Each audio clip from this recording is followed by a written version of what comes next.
সত্যি যদি কেউ সম্মান মর্যাদা দুনিয়ায় শান্তি স্বস্তি আর নিরাপত্তা নিয়ে বেঁচে থাকতে চায়, এর কাছে মাস্ট বি আসা লাগবে। আপনি এর কাছে না এসে কাঙ্ক্ষিত মানের শান্তি স্বস্তি নিরাপত্তা পাবেন না। প্রশ্ন আসতে পারে, বিশ্বের বহু বড় বড় দেশে উন্নত যাদেরকে বলি নিরাপত্তা, কিসের নিরাপত্তা? এই ছোট জীবনে আমি বহু দেশ ঘুরেছি। কয়েকদিন আগে সিঙ্গাপুর, থাইল্যান্ড সহ কয়েকটা দেশ ঘুরে আসলাম। ওরা উন্নত ঠিক, কিন্তু মানুষের গ্যারান্টি দিতে পারে না। আমেরিকা এত উন্নত, সন্ধ্যা 7টার পরে মার্কেটগুলো বন্ধ করে দিতে বাধ্য হয়, কারণ গ্যারান্টি নেই, নিরাপত্তা দেবে কে? আমাদের দেশে কোরআনের নিয়ম নীতি চলে না, সবগুলো যতটুকুই বিশ্বাস আছে এই বিশ্বাসের উপরে নির্ভর করে নরসিংদীর বাবু বাজার রাত 2টা-3টা পর্যন্ত বাজার চলছে। এটা যদি সত্যি কায়েম হয়ে যায়, 2টা-3টা পর্যন্ত না, ফজর পর্যন্ত চললে কেউ চোখ তুলে তাকাবে না। সেরকম একটা দেশ আমরা চাই। কথা বলেন ঠিক কিনা? আল্লাহ বলেন, হে নবী, এই যে কিতাব আপনাকে আমি একটা দিয়েছি, এটা শুধু সোমা খাবেন আর মাথার উপরে রেখে দেবেন। কি করবেন এটা দিয়ে? কিতাবুন উনজিলা ইলাইকা ফালা ইয়াকুম ফি সাদরিকা হারাজুম মিনহু লিতুনদিরা বিহি। এটা দিয়ে যখন মানুষদেরকে সতর্ক করবেন, ওই সময় যেন আপনার মনে কোনো সংকীর্ণতা কাজ না করে। আপনি কারো দিকে টেনে কথা বলবেন না। এখানে আমি হারাজনের 6টা অর্থ পেয়েছি। 1 নম্বরে ভয়, ভীতি, দ্বিধা, দ্বন্দ্ব, সংশয়, সন্দেহ, এগুলো আপনার মন থেকে আপনি আগেই দূর করে কোরআন সামনে নিয়ে মানুষদেরকে সতর্ক করবেন। সবার উপকার হবে না। ওয়াজিকারালিল মুমিনিন, যে মানুষগুলোর ঈমান আছে এই মুমিনদের কোরআনের আলোচনায় উপকার হবে। কে বলছে? ওয়াযাক্কির ফাইন্না যিকরা তানফাউল মুমিনিন। আপনি আলোচনা করেন কোরআন দিয়ে, যে মানুষগুলোর ভেতরে ঈমান আছে এদের উপকার হবে। তানফাউ, এটা মজারে, বর্তমান, ভবিষ্যৎ, প্রেজেন্ট, ফিউচার। সত্যি যারা এখানে শুনছে, কিছু না কিছু হলো আপনার ভেতরে কিছু আসবেই, মাস্ট বি আসবেই। এখন যদি নাও আসে, যেহেতু তানফাউ, বাড়ি যাওয়ার পরে বিছানায় মাথা দিয়ে, বালিশে মাথা দিয়ে আপনার মনের ভেতরে একটা প্রতিক্রিয়া আসবেই, যাতে আপনার হেদায়েত পাওয়ার মতো মন থাকে। আল্লাহ যেন ওইরকম কিছু আমাদের সবার জীবনে দান করেন, বলেন আমিন। ফাযাক্কির বিল কোরআন মা ইয়াখাফু ওয়াঈদ, so admonish and or by the holy Quran him who frays my threat। আল্লাহ বলেন, আপনি তাদের সামনে কোরআন দিয়ে নসিহত করেন, উপদেশ দেবেন, যে মানুষগুলো আল্লাহর ধমকের ভয় করে। আমাদের আল্লাহর ধমকের ভয় আছে না নেই? এখানে হারাজনের ব্যাখ্যা আধুনিকভাবে আমি 2টা পেয়েছি। এটা তাফসীরে হাক্কানীতে আছে। 1 নম্বরে, হে নবী, কোরআন দিয়ে যখন আপনি মানুষদের সামনে আলোচনা করবেন, দেখবেন আরে বোকা হুজুর চেনে না, তো জানে না যেটা আমির হামজা। এই জন্য বলছিলাম লাইট বন্ধ করবেন কি? আর কে করেছে নাকি বাসর ঘর সাজিয়েছে, তো লাইট দেওয়া লাগে।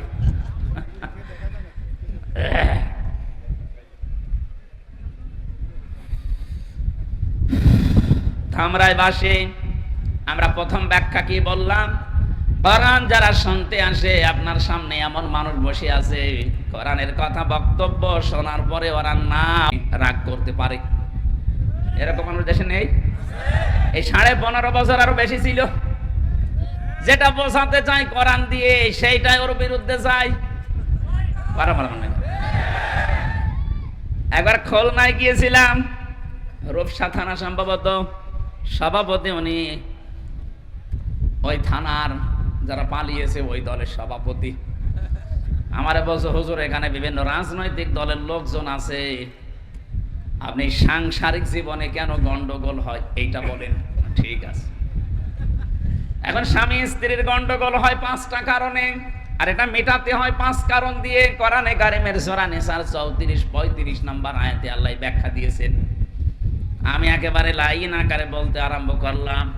মাহফিল শেষ করে ওনার বাড়িতে খাবার খাওয়া, যেই গেছি দেখে মুখ গোমরা করে আছে। কি রাগ হয়ে গেল কেন? হুজুর আমার বউর সাথে যে আমার গন্ডগোল, আপনি জানলেন কি করে? কি করে জানবেন? না, আপনারে মনে হয় কেউ বলে দিয়েছে। আপনি আজ যা যা বললেন এইটাই আমার আজকে দিনের বেলায় হয়েছে। আমারে কেউ বলে দিয়েছিল না, বলেছে একজন ১৫০০ বছর আগে কোরআনে কারিমে আল্লাহ আগেই জানিয়ে দিয়েছেন যে এই কারণে গন্ডগোল হয়। কথা বলেন না কেন? ওইটা বললে ওর যদি দিনের বেলা ওই রকম কাজ করে ওর মিলবে না। বলেন বলেন। এখানে কোরআনের আসল যে বক্তব্য না বোঝার কারণে রাগ করতে পারে, মন খারাপ করতে পারে, এরকম শ্রোতা দেশে আছে। দ্বিতীয় নম্বরের ব্যাখ্যা পেয়েছি, এইটাই আমার মনে হয় এখন আসল। হে নবী, আপনি যখন কোরআন ব্যাখ্যা করবেন, আবহমান কাল থেকে এই দেশে বহু মানুষ আন্দাজে ইবাদত বানিয়ে ইসলাম মনে করে পালন করে, আর এগুলো বাংলাদেশ, ভারত আর পাকিস্তানে বেশি। আন্দাজে একটা জিনিসকে ইবাদত মনে করে চালিয়ে যাচ্ছে, অথচ ওটা কোরআনেও নেই, হাদিসেও নেই, ওটা বানানো। আপনি যখন কোরআনের ব্যাখ্যা করবেন তখন তো এগুলো টিকবে না, কারণ পৃথিবীর যত বানানো ইবাদত আছে সব অন্ধকার। এই কথা বলেন না কেন? আর অন্ধকার ভালোবাসে দুনিয়ায় তিনটা প্রাণী, পেঁচা, বাদুড় আর চামচিকা। এজন্য দেখবেন এরা দিনের বেলায় বের হয় না, দিনের আলোতে, সূর্যের আলোতে পাবেন না, রাতের আধারে অন্ধকার হলে পাবেন। রাতের আধারে বের হয়ে স্থির থাকে না, মানুষের ফসল নষ্ট করে।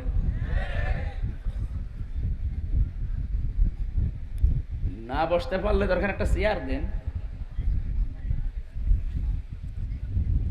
এদের যে নাম সূর্যের আলো, দিনের আলো এদের সহ্য হয় না, এদের জানেন নামও দেখেন কেমন উল্টাপাল্টা নাম, পেঁচা, বাদুর, চামচিকা। আমার মনে হয় একবার দেখলে মনে হয় আর একবার দেখতে মন চাবে। এদের নামের সাথে চেহারারও মিল আছে। পেঁচা জীবনে দেখেছি আমরা যারা, আল্লাহকে কোনোদিন বলেছি আল্লাহ আর একবার দেখার সুযোগ দিও, কারণ তো দিনের আলো ভালো লাগে না, রাতের অন্ধকার ভালো লাগে, বের হয়েই মানুষের ফসল নষ্ট করে। এক কথা বলে না কেন? যে বাদুর, চামচিকা এদের কাজ এইটা। দুনিয়াতে যারা ইসলামের আলো, কোরআনের আলো সহ্য করতে পারে না, এই মানুষগুলো দুনিয়ায় অন্ধকারের পথ বেছে নেয়। হয় শিরিকের অন্ধকার, নাই বেদাতের অন্ধকার, নাই কুফরের অন্ধকার, সর্বশেষ জুলুমের অন্ধকার, যেটা 15.5 বছরে সবচাইতে বেশি বেছে নিয়েছিল জুলুম।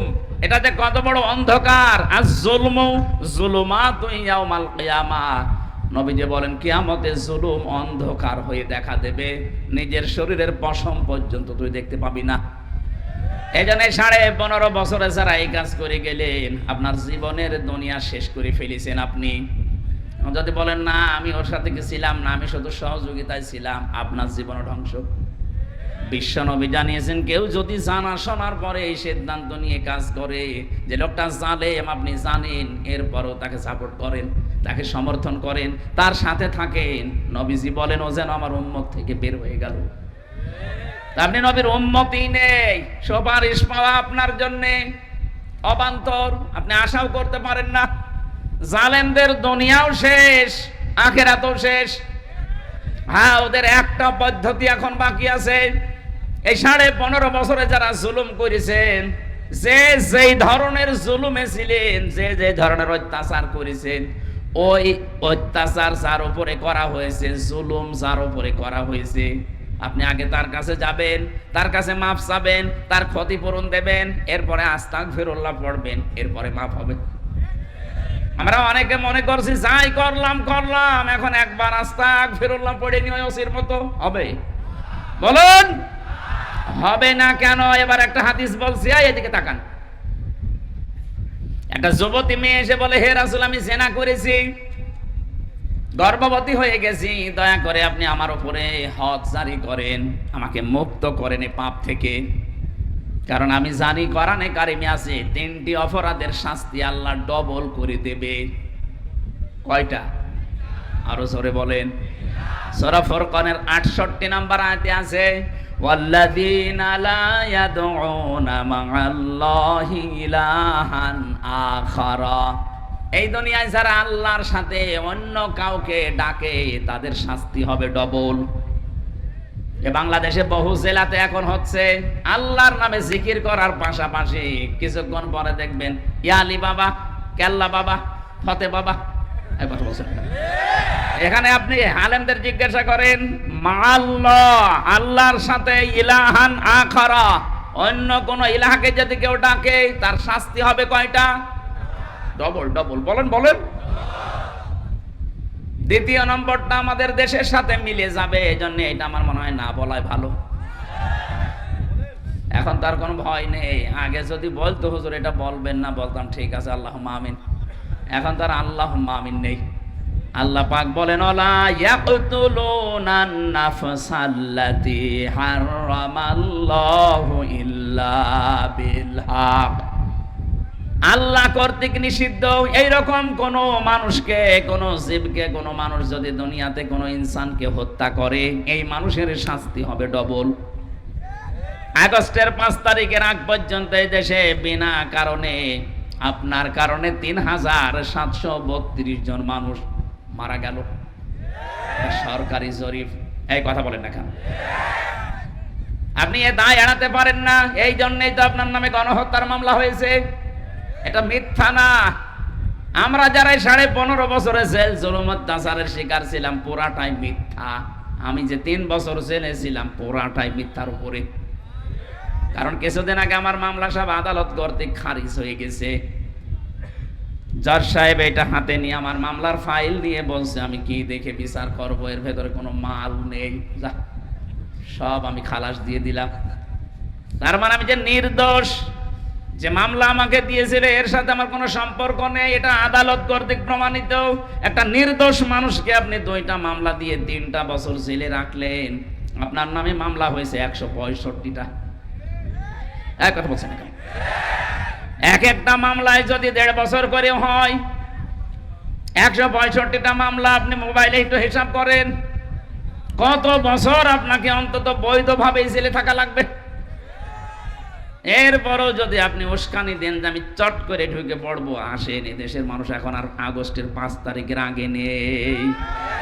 5 তারিখ পরিবর্তন হয়ে এখন চলছে 11 তারিখ, তাও 2 মাস পার হয়ে গেছে। আশা করছি আপনি পাগলামি করবেন না। একটা স্বামীয়ারা মহিলাকে আমরা দেখেছি, স্বামী নেই তার, ছোট সন্তানটাও সে হারিয়েছে। এরকম একটা মেয়ে লোককে আপনি এতিমের মাল আত্মসাৎ করেছে, এরকম মিথ্যা অপবাদ দিয়ে বছরের পরে বছর জেলে রেখে দিয়েছিলেন। তাকে চিকিৎসাও নিতে দেননি। এই কথা বলছে না কেন? আপনার উপরে তো এখনো জুলুম শুরু হয়নি। 165টা মামলা। কালকে আমি এক আদালতের, এক হাইকোর্টের উকিল আমার সাথে ছিল, উনি আমি বলছিলেন যে 165টা অলরেডি হয়েছে, এখনো যে কত হবে, কারণ তো অপরাধের শেষ নেই, মামলা শেষ করবো কি করে? মকিম গাজীর নামে এক লোক আমার সাথে জেলে ছিল। বললাম, ভাই কয় বছর জেল আপনার? বলছে 160 বছর। 160 বছর জেল? আপনি এখনো বলছেন 160 বছর? আপনি কবে জেল খাটবেন? আপনি তো মরে কবরে যাবেন, আবার উঠবেন, আবার জেলে যাবেন। ওনার যদি 165টা মামলায় 1.5 বছর করেও আমার মতো জেল হয়, বলেন কত বছর জেলে থাকা লাগবে? কবরে যাওয়ার পরে আবার ওঠা লাগবে না? এখানে মানুষ হত্যার সাথে যারা জড়িত তারা ডবল শাস্তি পাবেন। শুধু উনি একা না, উনি হয়তো হুকুমদাতা, হুকুমের আসামি হবেন। বাকি যারা এই কাজে জড়িত ছিলেন, বহু মানুষ আমি পেয়েছি, প্রশাসনের যেই কয়জন জড়িত ছিল এবং দলীয় কায়দায় যারা এই কাজ করেছেন, আপনার শাস্তি দুনিয়া আখেরাত মিলে কয়টা হবে? এই বলেন না কেন? 3 নাম্বারটা ওয়ালা ইয়াজনুন, জেনা করা যাবে না। অথচ বাংলাদেশে এই 15.5 বছরে আমরা দেখেছি বুড়ো জেনাখোরের সংখ্যা দিনের পরে দিন বেড়ে গেছে।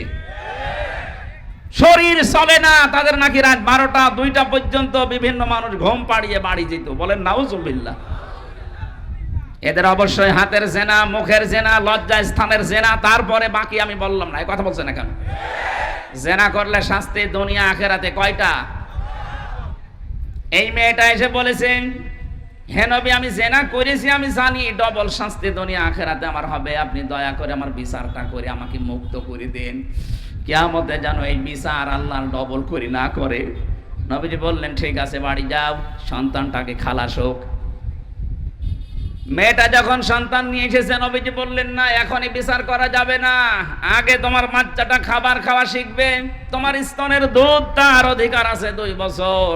যদিও দুধ পান করার এই কাজ মারা যদি পালন না করে মায়ের গুনাহ হবে না, এ দায়িত্ব বাবার। কার? আমি কি বানিয়ে বলছি নাকি? এখানে আলেমরা যারা আছে সূরা বাকারা 2 নাম্বার পারা 17 নাম্বার পৃষ্ঠা 1ম নাম্বার লাইনের 232 নাম্বার আয়াতের মাঝের অংশে আছে, আল্লাহ পাক বলেন লিমান আরাদা আইয়ুতিম্মার রাদা। আমি দায়িত্ব দিয়েছি, এখানে এটা মুযাক্কার শব্দ, মুয়ান্নাস না। বাবাদেরকে দায়িত্ব দিয়েছেন আল্লাহ, যত খরচ হবে যত কিছু লাগবে এর জন্য সব কিছু করবে কে? বাবা। বলেন বলেন। আমরা যারা বাবা, আমাদের তো কোনো মেশিন পত্র নেই, আছে? কথা বলেন না কেন? এই জন্য দায়িত্ব পালন করবে মেয়েরা। এখন কোনো মা যদি বলে না আমি এটা করব না, তোমার ছেলে, তোমার এই মেয়ে 2 বছর দুধ আমি পান করাতে পারি, আমাকে 5 লাখ টাকা দেওয়া লাগবে, আপনাকে তাই দেওয়া লাগবে? আমার মনে হয় মাইকে এটা বলা ঠিক হইল না, কারণ আমারও তো একটা হয়েছে। বাড়ি যাওয়ার পরে যদি বলে তোমার ওয়াজ আমি শুনলাম, এই যে 42 দিন আগে যে মেয়েটা হয়েছে 2 বছর দুধ খাওয়াতে 5 লাখ টাকা লাগবে, নাই তোমার মেয়ে নাও, আমি একটা বিপদে পড়ে যাব না? এই লাইভ বন্ধ করে দিন, ম্যাডাম যেন না শোনে। না আসা মানে তো মা বলে না আপনার দায়িত্ব না, গোনা হবে না, কিন্তু আমাদের তো জিনিসপত্র নেই, আল্লাহ আপনাকে দিয়েছেন। এর ভেতরে 7টা কারণ আছে আপনাকে দেওয়া। আমার মনে হয় সময় বেশি হয়ে যাচ্ছে নাকি? অনুষ্ঠান প্রতিদিন যদি একটা করে নিতেন, আমার শরীরও ভালো থাকতো, কথা বলেও আমি শান্তি পেতাম। 1.5-2 ঘন্টা কথা বলে একটা বিষয় বোঝানো ভালো হতো। এই সময় দেখতে দেখতে চলে যায়, আমারও শরীর পারে না। আবার আর একটা মাহফিল নাকি নেওয়া আছে এখান থেকে 25 কিলো দূরে, তো সেটা যে কথা বলা লাগবে না তখন। আরে ভাই খালি ওই কাজই করবেন। আপনি এতক্ষণ পর্যন্ত কি করেছেন?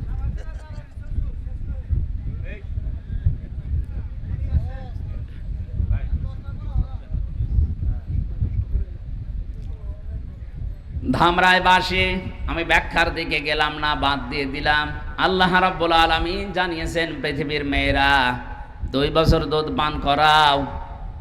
নবীজি মেয়েকে বললেন যাও, খাবার যখন শক্ত খাওয়া শিখবে তখন আমার কাছে আসবে।